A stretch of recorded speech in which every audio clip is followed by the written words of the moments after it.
really good to see so many people that stayed till the last morning. It's kind of sad to think that this is the last morning. It's been a really good conference. I hope you guys have all experienced the same thing. I'm Barb Goode. I'm with K-State, Kansas State University Pollution Prevention Institute, and I'll be moderating this session. And today we have 3 on our panelists. We have Jenny Trent, Jen Wright, and Shelly Codner, as you go from your left to right. Jen Wright and Shelly Codner will be co-presenting, so I'll introduce them first.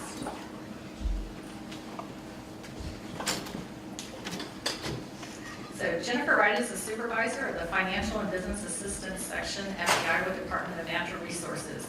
She leads a team of environmental professionals in the implementation and management of financial and technical assistance programs that benefit a multitude of Iowa businesses, industry, local governments, and citizens. The assistance results in cost-effective improvements, opportunities for increased productivity, and positive environmental impacts through sustainable use of natural resources and effective waste diversion and pollution prevention activities.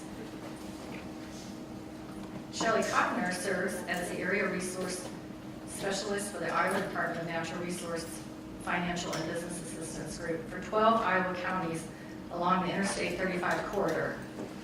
Prior to that, she served as Recycling Education Coordinator, Recycling Market Coordinator, and Director of the Butler County Solid Waste Commission. Shelly lives on a farm in rural Iowa and is a master gardener, serves as a volunteer regional editor for Green Teacher magazine, and has served as managing editor for several Iowa Recycling Association publications. She's also served as an AmeriCorps member and AmeriCorps supervisor for the Iowa Department of Natural Resources Keepers of the Land Volunteer Program. She's received numerous awards with her recycling and volunteer, and I'm not going to read them all, but I encourage you all to go to the app or the website to read. She's got an impressive bio, so please go to that and read more about her. So I will turn the presentation over to Jennifer or Shelly, whichever I start. Okay. Thank you. Thank you. I guess let's welcome them.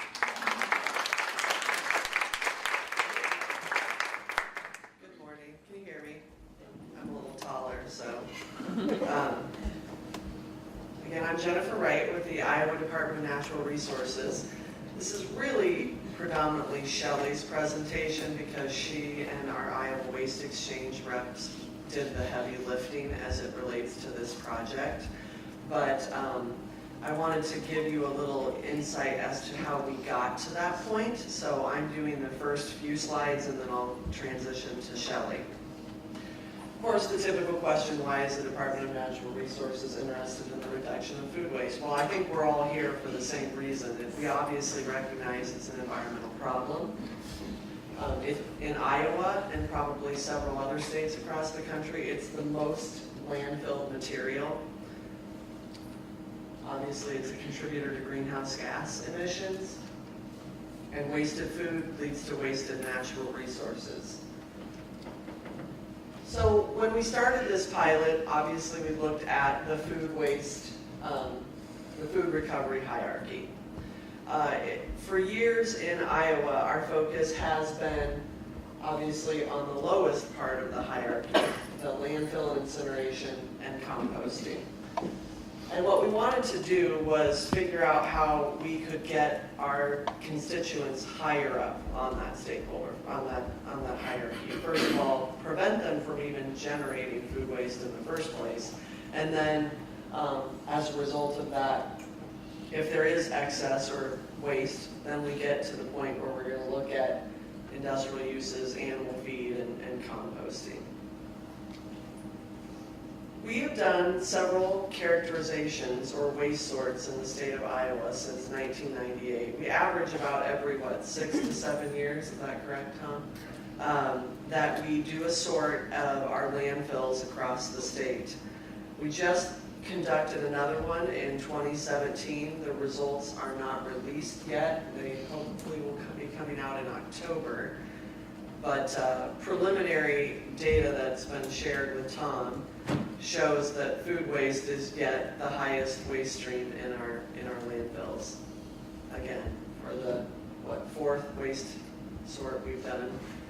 So this put us on sort of a path of, we really were compelled to figure out how do we reduce that percentage of food waste in our landfills. So after we got the 2011 waste characterization results, we decided to issue an RFP about a year later to really look at the food waste generation from the ICI side. We recognize it's the largest waste stream on the residential side, but it's the second largest waste stream on our industrial, commercial, and institution side as well. So we figured let's take a look at that. Let's drill down a little bit more on the industrial side and figure out what we can do to maybe crack that nut. So we issued an RFP, and Iowa Waste Reduction Center was the awarded contract.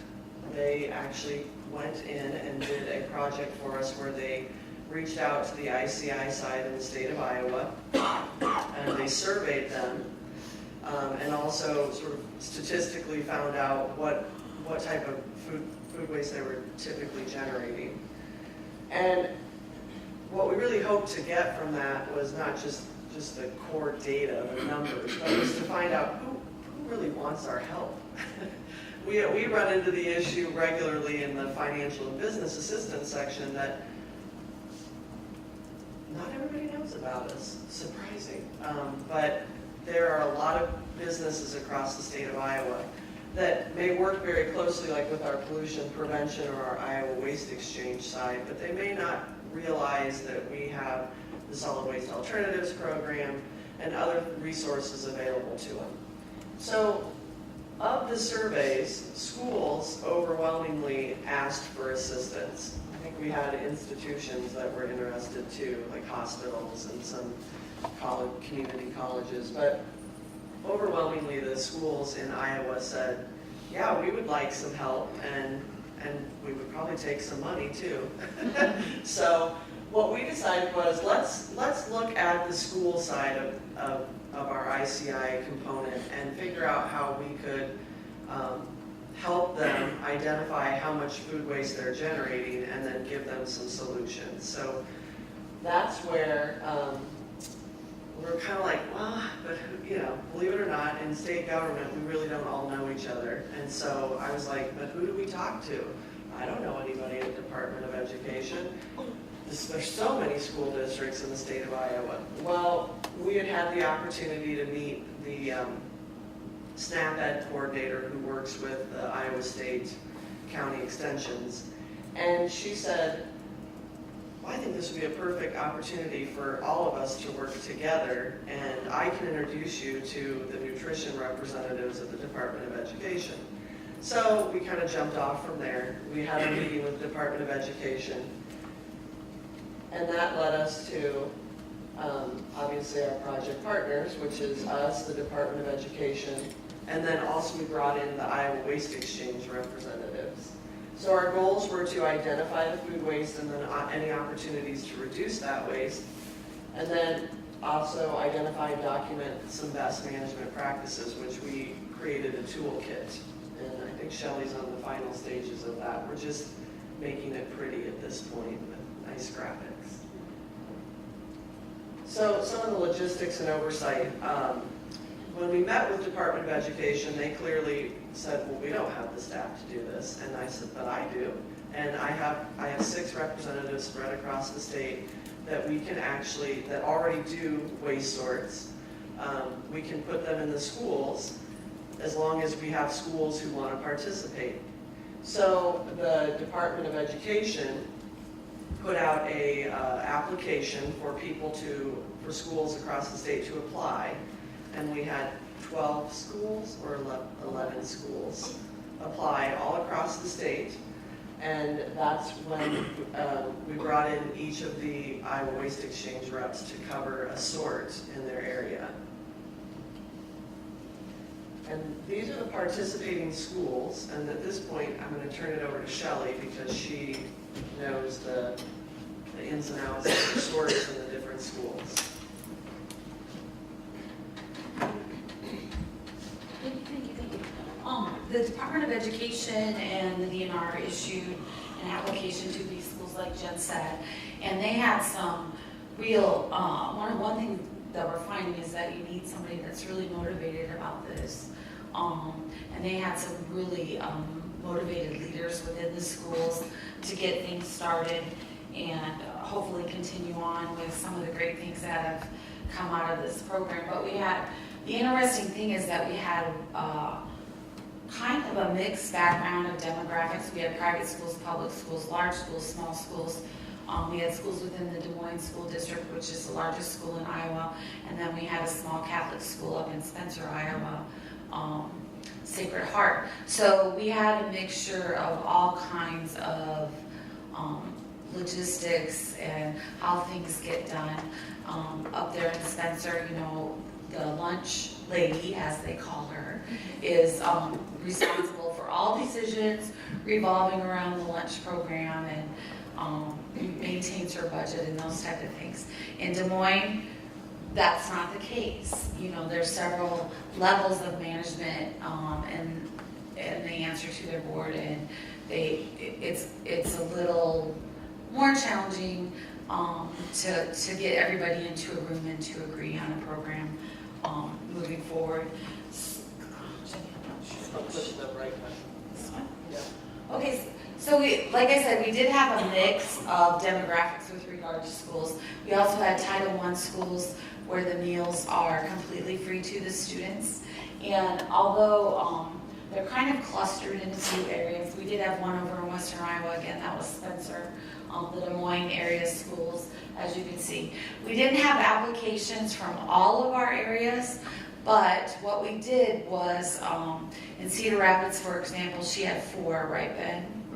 And so Ben, who only had 1, volunteered, or was voluntold, whichever, and he picked up one of her schools through the waste sort process. And the Iowa Waste Exchange, when we do a waste sort, we really, literally dive in the dumpster. And there's about 6 people in the room that have helped me do that before. Dan, we dive in the dumpster, don't we? And Amy is my go-to every time. So we dive in the dumpster, we take food out, we sort it into containers, we weigh it. So when Jen approached us about doing waste sorts in school, we thought, you know, this is going to be a piece of cake because the students actually bring this stuff to us, and then they put it in the container, so we didn't have to dive into any dumpsters.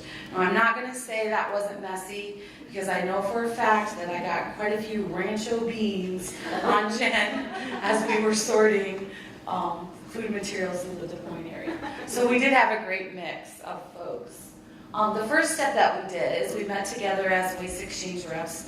We drafted this document of exactly what we were trying to do with this program, with these schools, and it gave a step-by-step roadmap of how we would go forward with the project, including creating a waste sort data collection form that we used at all sites. And we wanted to make sure that because there are several of us across the state, we wanted to make sure that our data matched, that we were all tracking the same things.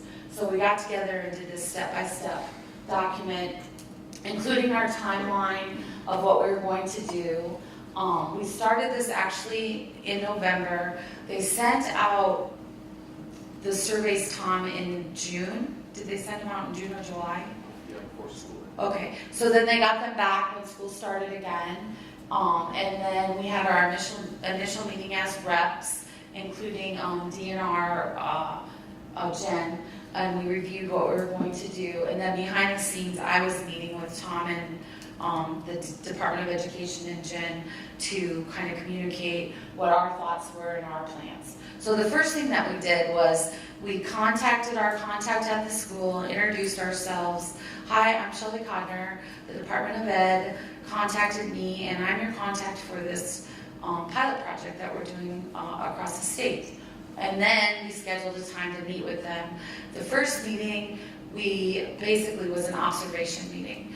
We looked around, we assessed kind of the logistics of how their lunchroom was working, looked in the kitchen, looked in the cupboards, the refrigerators, talked to school staff, talked to students, which is really fun when you're working with elementary school students. you know, the things that kids say. So that was fun. And they were wondering what we were doing there. And they asked lots of questions. They're like, why are you here? What are you doing? Are you going to come tomorrow? Will you be back next week? Those type of things. So we use that as an opportunity to educate the kids about, here's what we're doing. We're going to see how much we're throwing away for food. And do you eat all your lunch? Or, well, why didn't you eat that? I tell this story because it just made me laugh. I was in stitches probably for a half an hour. This little boy, I was doing the assessment. I was walking around, and they had popcorn chicken that day. And one little boy had the alternative, which was a sandwich. I think a ham sandwich. And I said, oh, don't you like popcorn chicken? And he goes, well, I only heard the teacher say popcorn, and I didn't think that was a very good lunch. So you know, and we do discuss communication a little later, was one of the projects of that school. So then we scheduled the time to do the waste sort, and Jen gives me a lot of credit, but she was at every single waste sort that I did in the Des Moines Metro. So that's how she got the rancho beans all over her good clothes. So we scheduled the waste sort. The schools, our contacts were awesome. They got volunteers to come in and help from all different areas. They had parents come and help. They had students, high school students. This was elementary school. They had, with the exception of Waverly Shell Rock, which was a high school. They had elementary students come in, older grades, high school students, TAG students, you know, FFA, across the board. They were wonderful to work with. They came up with some great ideas. Once we did all of that, we compiled all the data, and then we met with the school again and said, okay, here's what we found out. And there were some consistencies in the data, especially revolving around the percentage of food waste and the percentage of milk that is getting wasted in the lunchrooms. Jenny has some data too, and we're going to get together after the summit and kind of see where those consistencies are as we move forward. Then we created action plans with the schools, the contacts. Jen came in and helped with some of those, and the other reps met with their schools, and they created different action plans of how we were going to move forward to reduce food waste. But I should add that it wasn't just food waste. We had some supplemental benefits as well.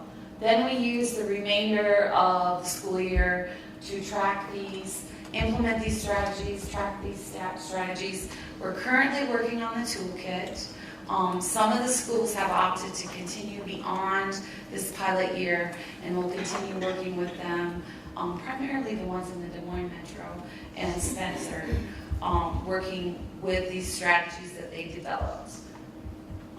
So the toolkit is not completed as Jen said, but it is in the final stages.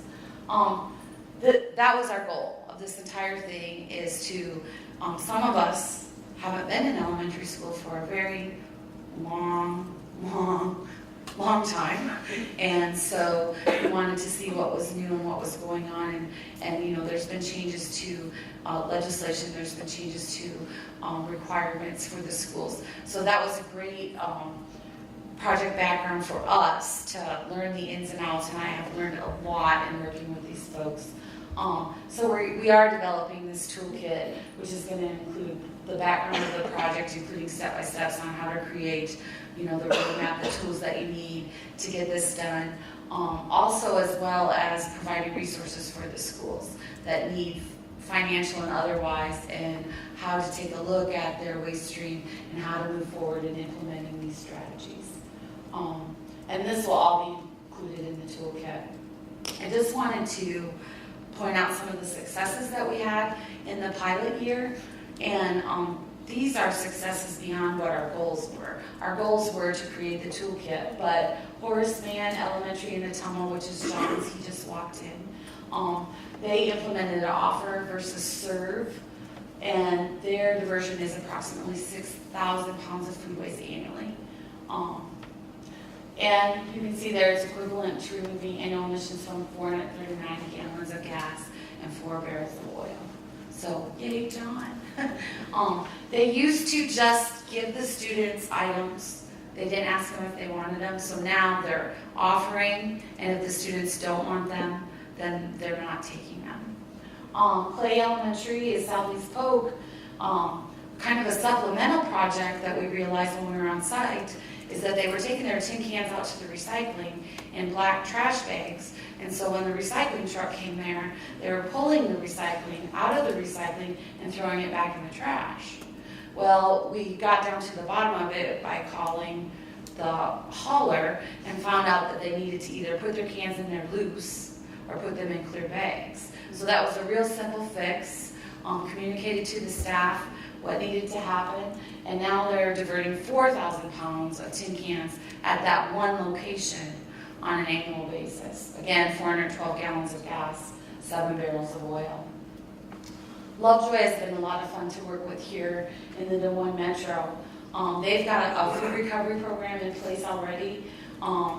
They use the food recovery program obviously to help others, but they also use it to monitor their menus and determine what the students are not eating and to change their menus accordingly.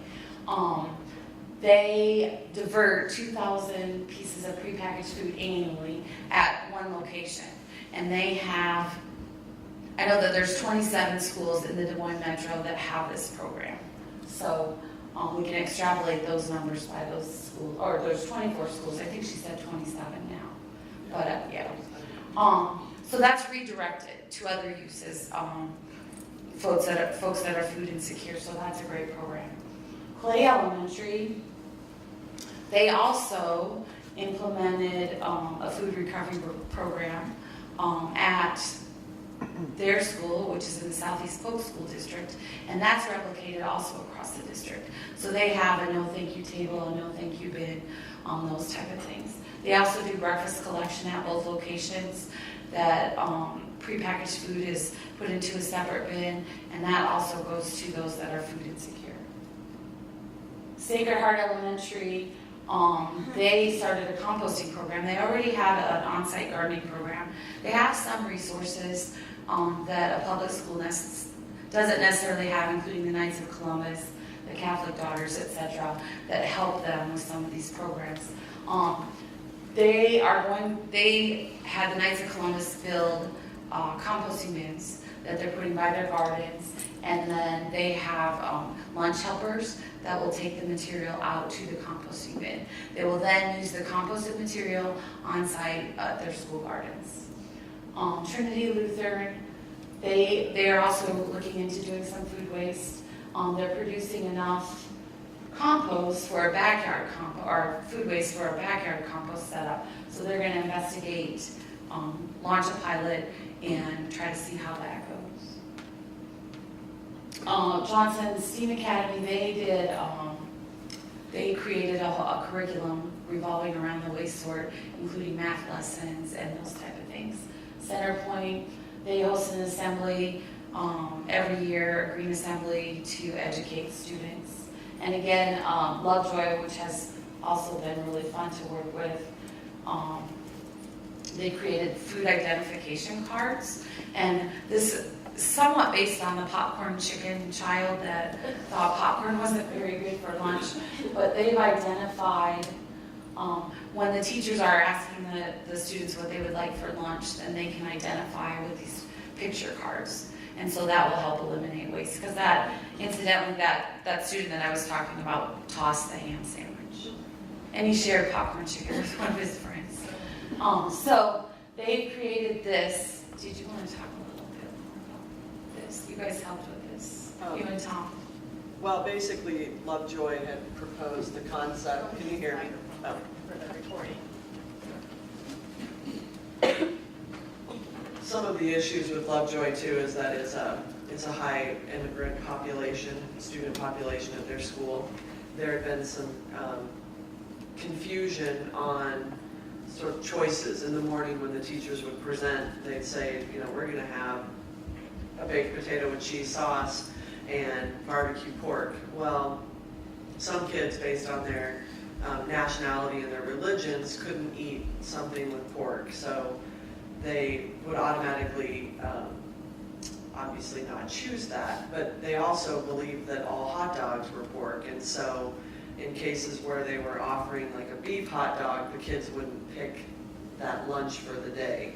And so they decided that it would be really helpful to have picture cards for those kids that do come from, or other nationalities and come from other countries that aren't necessarily familiar with our diet choices in the United States. And they're not seeing it at home on a regular basis either. So what they did is they approached Department of Education and said, they asked for assistance in doing the graphics, and then DOE and the school put together the graphics of the foods, and then they approached us about helping them print and laminate the cards. So we funded that, and it was a really nominal fee, a few $100 maybe. Yeah, just over 2. And it's how many packages of cards for the school? I think Lovejoy was 19, and then we've got another request. Of course, I've got school. Cornell? Okay. So basically, each teacher in her classroom will have a set of cards that she can show the elementary kids what they're getting to eat for the day, and then they can make better choices on the options. So, yeah, that was one thing that was part of the education. Now, I've only gone over a few of the successes that we've had with these schools, but some of these schools have had multiple initiatives. And so I don't want to cut them short because they've been doing a really good job for the most part. All of them have participated. We've also used students, which they're so energetic and so much fun to work with. They've implemented green teams at some of the schools.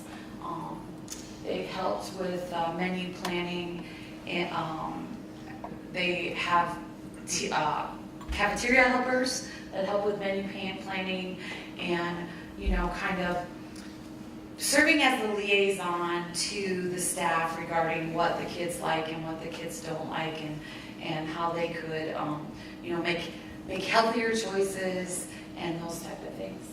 Also education campaigns, educating the students on why they're doing this, what we're doing, the importance of reducing food waste in schools, and the supplemental adverse effects that can happen if we don't. Increased communications and education, varying mediums, including morning announcements, newsletters, poster contests, all these type of things. I do want to tell you one final little story. I went up to Spencer, and they had selected this group of students to work as the green team. So I was going to give them a presentation and a little training, and I walked into the room, and I said, "Congratulations! You have all been selected to serve on the green team because of all your environmental efforts." And then they're cheering, "Yay!" And then one little boy who wasn't cheering said, "We're going to need shirts." So that was good. If you have any questions, feel free to contact Jen, myself, any of the Waste Exchange reps. John and Ben are actually here, and we'll be happy to help. So that's it for us.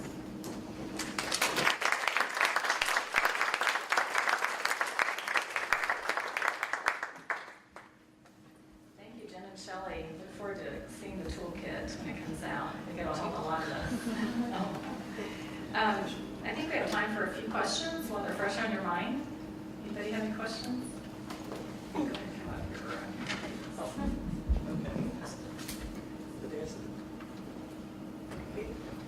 I had a question about you said that you're describing the food recovery program implemented at some of the schools. You mentioned a no thank you table. I just wanted to know if you could talk a little bit more about what the no thank you table was and what happened to the food that went on the no thank you table. Yes. Some of the schools, for example, Lovejoy has an in-school food pantry that they worked with the Iowa Food Bank on establishing, and that is a program that the Iowa Food Bank provides, establishing in-school food pantries, and you can contact them for more information. They do have some funding available for refrigeration and that type of thing. So the no thank you table, there are certain things, and this is included in the toolkit, there's certain things that they can put on there and there's certain things that they can't. Anything that is temperature controlled, they cannot put on the no thank you table. So it's prepackaged things that they put on there. For the most part, the schools that are collecting for food recovery, with the exception of Des Moines, are using those, and the counselor's office are taking them back to the nurse's office. And then they use them throughout the day when needed for students. Lovejoy has an in-school food pantry. So some of that material is going to the guidance counselor's office, but also going to the nurse's office and to their food pantry.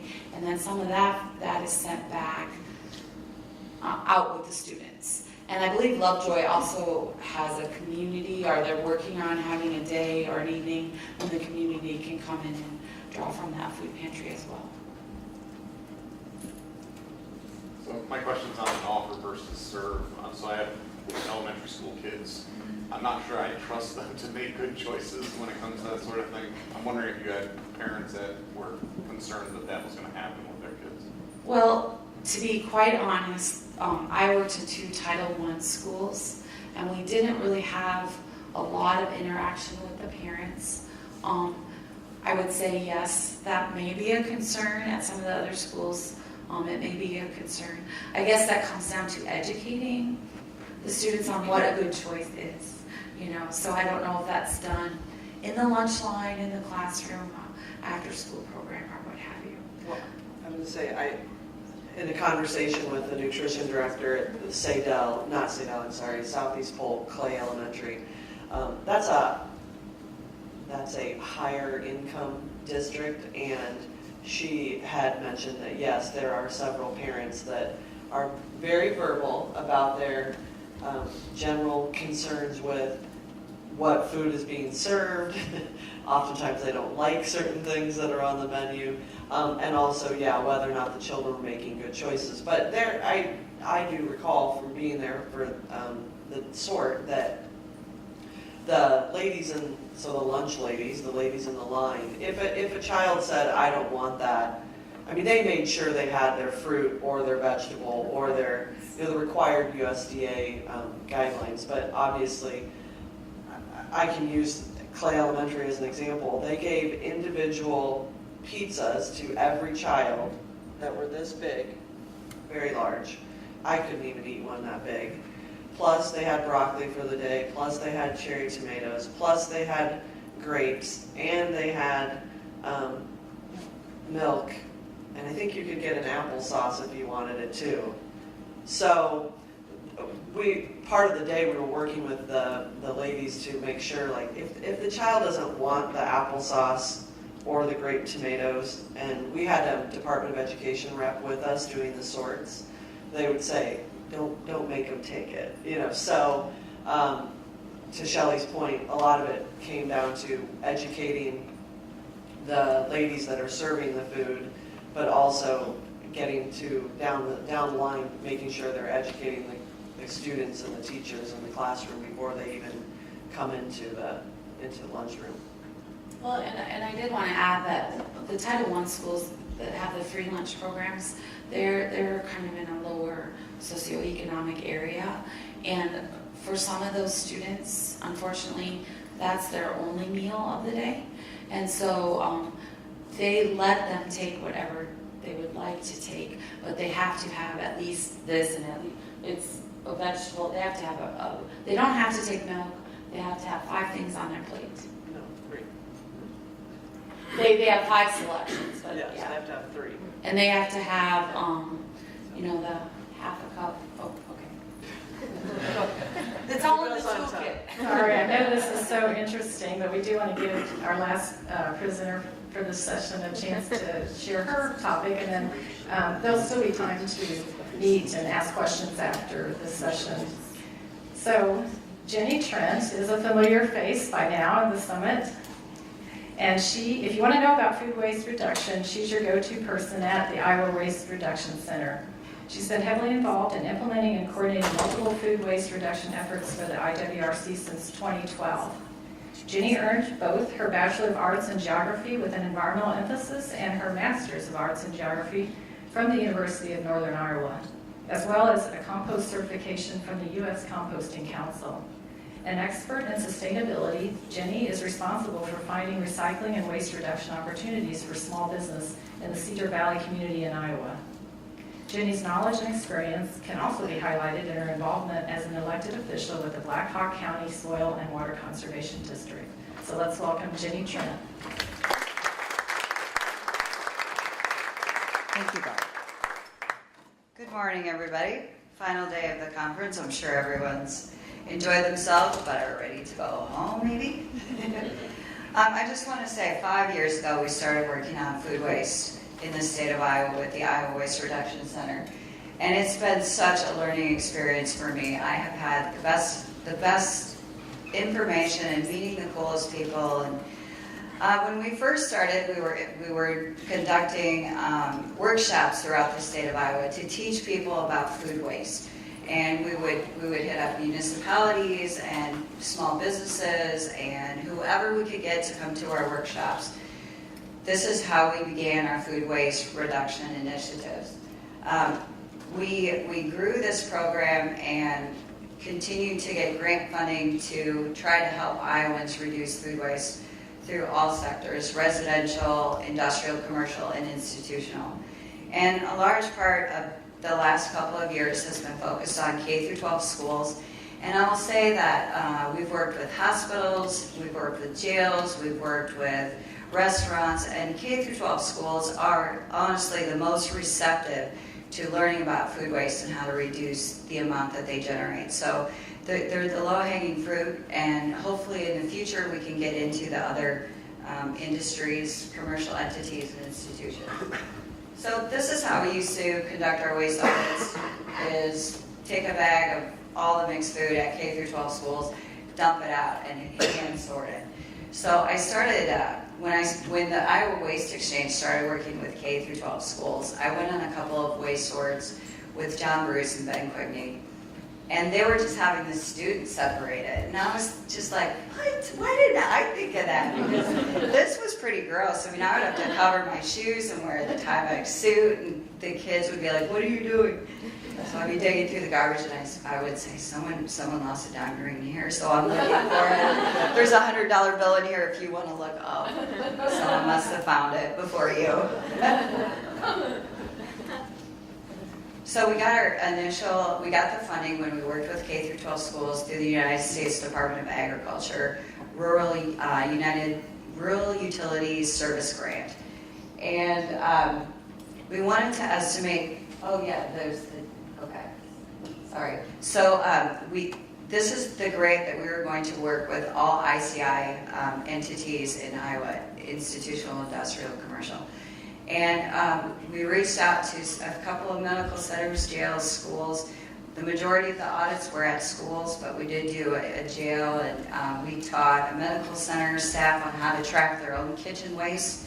That was so fun for me too. So Jen had mentioned that we had gotten a DNR grant to do a theoretical study on the food waste in the state of Iowa for all ICI sector entities.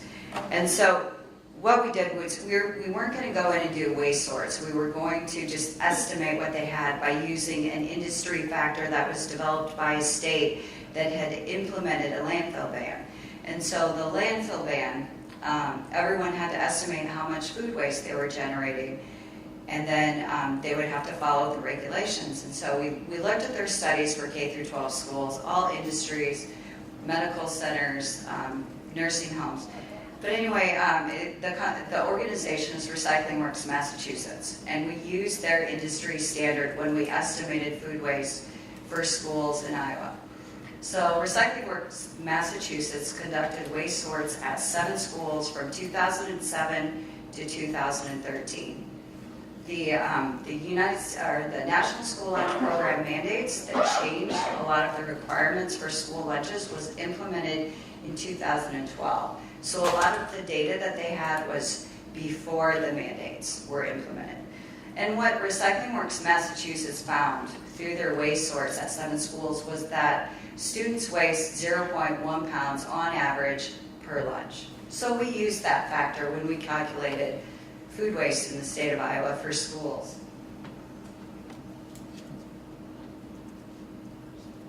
Here are the estimates for the schools that we actually conducted waste sorts in at a later date.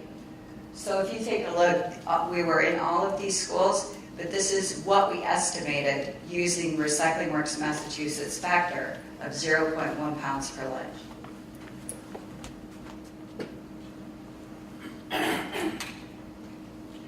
So after we did the DNR study, it wasn't called the DNR study, but after we did the estimates, we went out and we actually did waste audits at each school. We sorted through the garbage and we came up with real numbers. So we would come into a school and we would offer waste sort services, and then we would write them a report, and in the report it would offer recommendations to reduce the amount of food waste. And these are cost effective and easy to implement. You know, recess before lunch to get their appetites up, longer lunch periods. I mean, they're super easy to implement. And then we would look for local opportunities for donation, composting, and we would say, hey, call these people, they take donated food. So hoping that once we measured their food waste, they would want to reduce the amount and implement these simple practices. So these are all of the ICI entities that we worked with. We worked in 12 districts with 29 different schools. We did 3 hospitals and medical centers, nursing home, correctional facility, and restaurants. And let me tell you, the correctional facility lunch, wow. So one of the ladies working there actually said to me, these are just inmates, they don't deserve a good lunch. And so I'm looking, I know it was awful, so I'm looking at the lunch. It was a hot dog that looked like it had been on the Turner for about 5 days. The brownie was about this thick. So there wasn't a lot of food waste, but the food definitely was not anything I would have eaten. So here are our waste sort results. These are actual results from when we went into K-12 schools and measured their food waste. So I would really like to point out South Tama County Community School District. South Tama County, Tama, the city of Tama, has a 20% poverty rate. Inside their school, it's 70%. They had the most food waste of any school we had gone to. I mean, the day of the waste audit, I pulled more than 70 beverages unopened out of the garbage, and lots of uneaten fruits and vegetables. And there was so much food waste at this school, and yet they have a problem with poverty within their school. And so one of the biggest recommendations we made to them is let the kids take this food home. Serve it to students after school when they're, you know, in sports or any clubs. Just get the food to them, because it's nutritious food that they're just throwing away.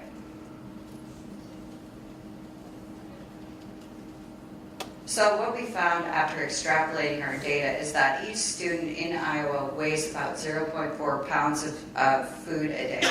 So this number may not seem like a lot when you compare it to Recycling Works Massachusetts number of 0.1, but it adds up quickly.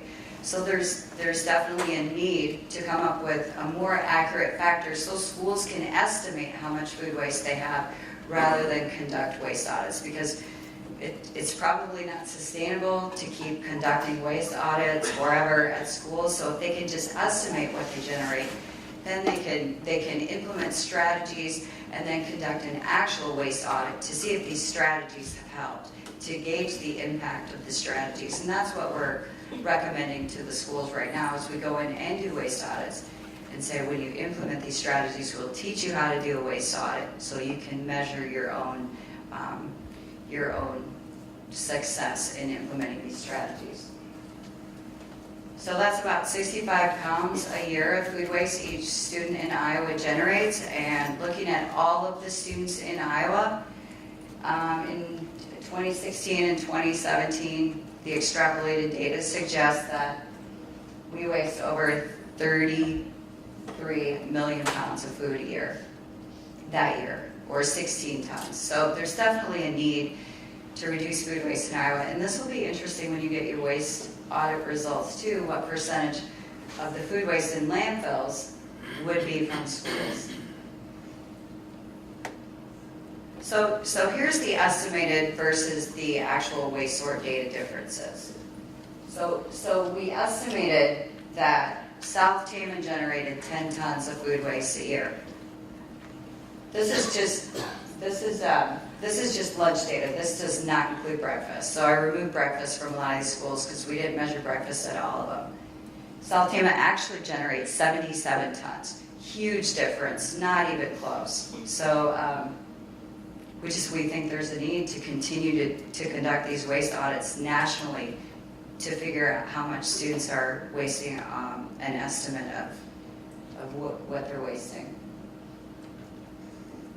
So I just want to say that we have continued to work with K-12 schools, and we will continue over the next year. We just received another United States Department of Agriculture grant to work with 15 more schools in the state of Iowa, and they are all in most of them are in very southern Iowa.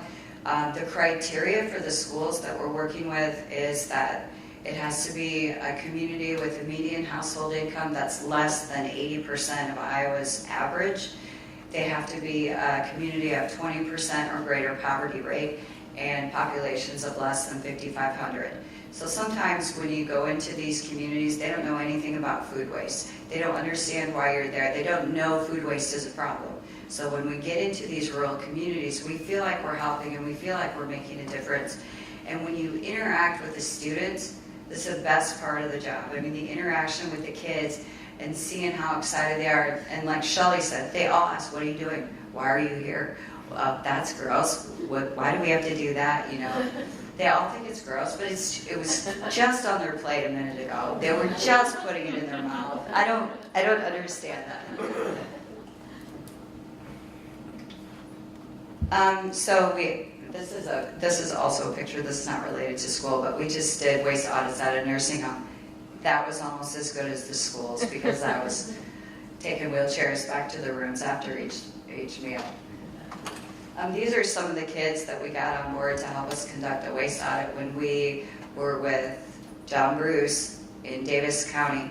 And one of the really great things about the food waste work that we're doing in schools is that the Iowa Waste Exchange is doing the same thing. So whenever I have a waste audit, I will call up whichever Iowa Waste Exchange rep is in that area and say, hey, do you want to come and help? And they always come and help. And then they'll call me to come and help them. And so we're working together, and we have come up with a methodology. They came up with a methodology, and we adjusted ours to theirs so that when we capture this data, we can compare and contrast the data because we conduct them in the same way. And that's it. Any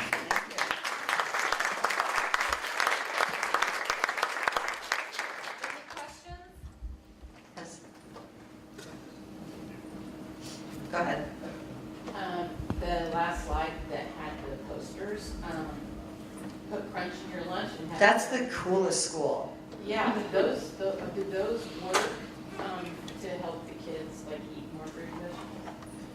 They're cool signs, I don't know how to It's- measure that. John Bruce was in charge of that waste audit. So the story with that's the Davis County Elementary School, and the entire cafeteria is like geared to make it a more appetizing experience. So the walls are painted, and they change those posters out every now and then with different food themed puns. And there's even, it's called it's like a fake sky on the ceiling. So you look up and it's like a lit up clouds and blue sky. That's neat.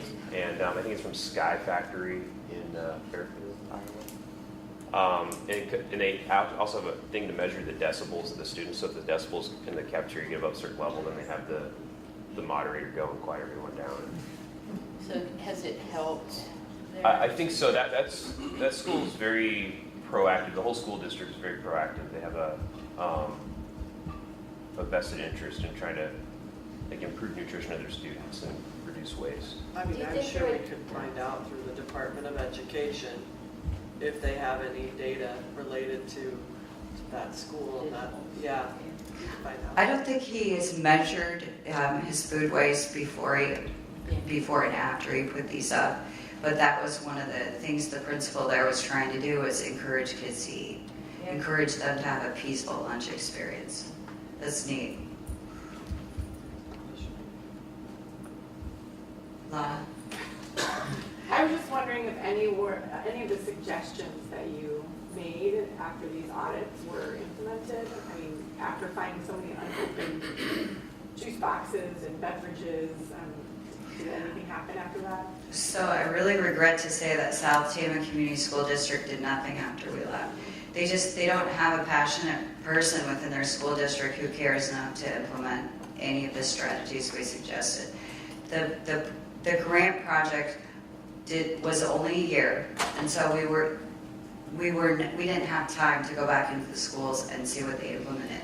I called them towards the end of the grant period. There were a few schools that implemented the share donation tables, and what would be really neat is to get back into the schools after they implemented them to see if these strategies have worked and what the difference has been. But we weren't really able to follow through and help them implement them. You hand them the tools and hope that they do, but a lot of times they don't. Just so honestly saying that, and that's the part that is really frustrating. Was there any kind of network created between the schools that were participating Yes. in audits so Oh, they could yes. talk to each other? It's great, actually. Sorry, Jenny. Lovejoy School that we talked about the Des Moines School District had the school pantry. And so we also worked with Cornell Elementary School, which is in a different district, Sadell District. And they all know each other already, but they didn't necessarily know what the other was doing. So yes, they connected, and now they're going to start a food recovery and a pantry at Cornell. So yes, we have created a network. And Shelly and I presented at the Food Nutritionist Association meeting in July. I think it was July. The months are blending into each other now. And there were obviously all the schools across the state and their nutritionists were represented there. I can't say that we captured every single one of them because it's like this conference, you're going to go to the things that appeal to you. But we had a full room and several nutritionists that approached us afterwards and said, I'll be looking for that toolkit. So yeah, I think the networks are being set up, but we also found on our sorts is that some of the schools really ran with it, and we've had some schools that not so much. I mean, and so we took we found successes in like the tin recycling and other things, but in my conversations with the Department of Education, baby steps is sort of, we're winning just by our baby steps. So the plan for DNR is to continue to keep our relationship with the Department of Education open and continuing to work with them. And then moving forward, Dan and I have talked about working collectively with several organizations in the state, mostly from a standpoint of government, just trying to get us on the same page from a policy perspective. And one of the issues that we've been hearing, and I think Jenny can speak to this too, is that, and we heard this on our sorts, is the lack of consistency across the state from our Department of Inspection and Appeals. We have some areas of the state where you could put something kind of cold. As long as it was iced, they would let you reuse it. And then we have other parts of the state that it's like it doesn't matter if you iced it. If that milk left the cooler, it's thrown away. Same with yogurt or a cheese stick. And so we need to get with the DIA and public health departments and try to get a consistent message across the state. So that's one of our next steps. I really hate to cut this off, but we have a session here at 10 o'clock, and it's going to be aerobic digestion at wastewater treatment plants and on the farm. So we'll take just a few minutes to change speakers, and I encourage you to ask these ladies questions. And let's give them one final round of applause.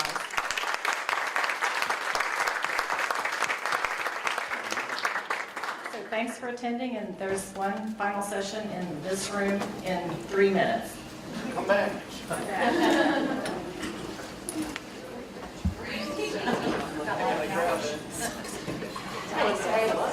can you go back and so a lot of the schools in rural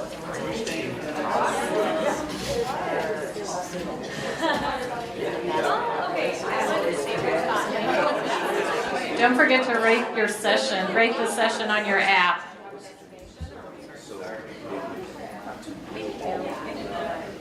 Thanks, Jenny.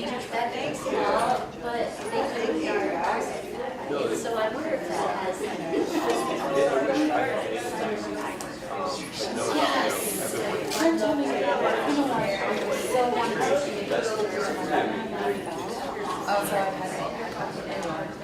Jen.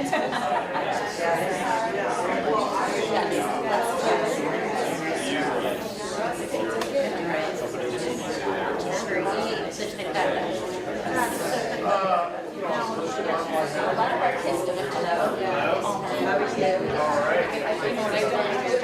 And you guys are so